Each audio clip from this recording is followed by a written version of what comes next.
नमस्कार, बिहार मिथिला न्यूज में आपका स्वागत है। मैं हूं तलत परवीन। आज की सबसे प्रमुख खबर यह है कि बिहार के बोचहा में एक बार फिर विधानसभा उपचुनाव में सभी राजनीतिक दलों ने अपनी प्रतिष्ठा दांव पर झोंक दी है। आज चुनाव तो संपन्न हो गया, लेकिन परिणाम किस ओर इंगित करता है यह सब लोग समझने लगे हैं, क्योंकि भाजपा और राजद के बीच सीधी टक्कर है। मुकेश सहनी इसमें कुछ ज्यादा नहीं कर पाए, लेकिन हारने के बाद वह जरूर कह सकते हैं कि उन्होंने राजद को जिताया है और भाजपा को हराया, या फिर उनकी बोलती भाजपा के जीतने से ही बंद हो सकती है। लेकिन क्या इस चुनाव के बाद बिहार की राजनीति एक नई करवट लेगी? देखें एक रिपोर्ट। एक तरफ जहां बिहार की राजनीतिक करवट ले रही है, वहीं राष्ट्रीय जनता दल एमएलसी चुनाव में जीतने के बाद मनोबल बढ़ाते हुए आज बोचहा में जी जान से चुनाव जिताने के लिए प्रतिष्ठा दांव पर लगा दी। तो वहीं दूसरी तरफ मुकेश सहनी की पार्टी भी अब असमंजस में है।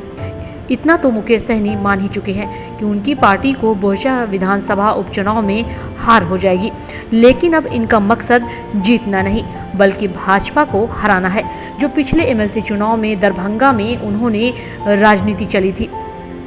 मुकेश सहनी अब यह कहते हैं कि जनता दल को उनसे कोई मतलब नहीं, लेकिन भाजपा की औकात में लाना उनकी प्राथमिकता होगी और उनके इस रोल से उनके वोटर राष्ट्रीय जनता दल की तरफ जा सकते हैं। लेकिन जो नीतीश कुमार और भाजपा समर्थक हैं, उनके सहनी समाज के लोग वह भाजपा में भी जा सकते हैं। इस बात का खतरा भी मुकेश सहनी को सता रहा है। अगर माने तो सीधी टक्कर राष्ट्रीय जनता दल और भाजपा के बीच है, लेकिन आज चुनाव संपन्न हो जाने के बाद कयास जो लगाए जा रहे हैं, उससे यह सामने आया है कि आने वाले समय में बिहार की राजनीति किस करवट लेगी।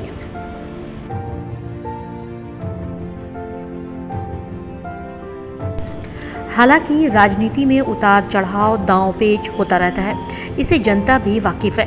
अब कोई दल छोड़कर किसी दूसरे दल में शामिल हो जाए और अपने गंदे कपड़े को साफ कर लेगा, इस बात से सभी भली भांति परिचित भी हैं। लेकिन यह बिहार की राजनीति है।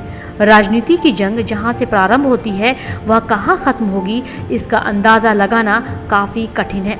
आप हमारा इशारा समझ सकते हैं। अब जीते हुए 4 निर्दलीय प्रत्याशी किस तरफ जाते हैं, यह कहना मुश्किल है।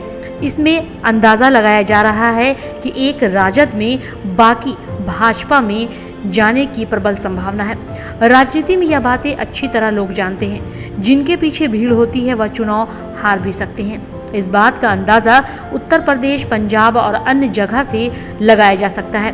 बिहार की राजनीति में अब राष्ट्रीय जनता दल और भारतीय जनता पार्टी आमने सामने आ गए हैं और कई मुद्दे पर नीतीश कुमार की चुप्पी दोनों दलों की तरफ से कुछ विधायकों का मन मोहती हुए भी नजर आ रही है। इसे एक बड़ा राजनीतिक संकट उत्पन्न हो सकता है।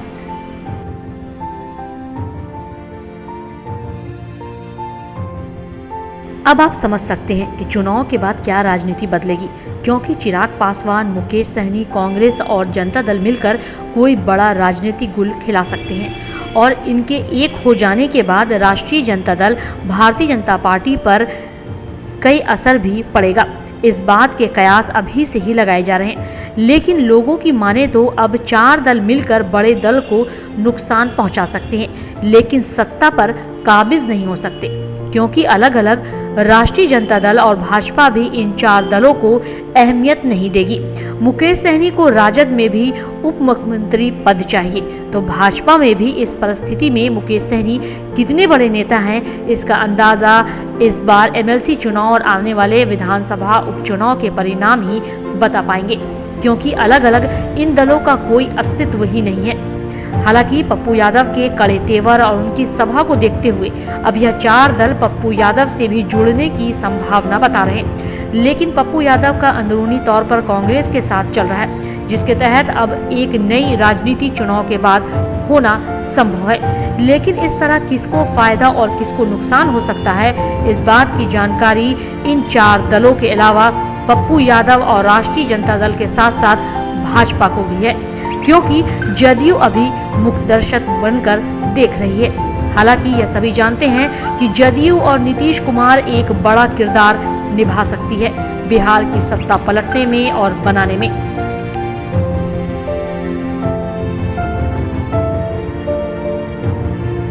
अब एक बार मिथिला के दरभंगा और मधुबनी की राजनीति पर भी नजर डालें तो मधुबनी में गुलाब यादव की जीत राष्ट्रीय जनता दल की हार हो सकती है।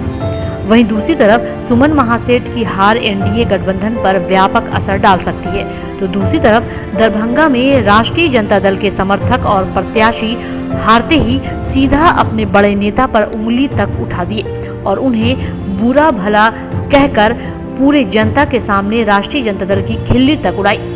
अब आपको बता दें कि गुलाब यादव ने मधुबनी में चुनाव जीतने के बाद सीधा भोला यादव जैसे गद्दावर नेता और सिद्दीकी जैसे गद्दावर नेता तक पर आरोप लगाकर उन्हें राष्ट्रीय जनता दल से अलग करने की मांग कर डाली।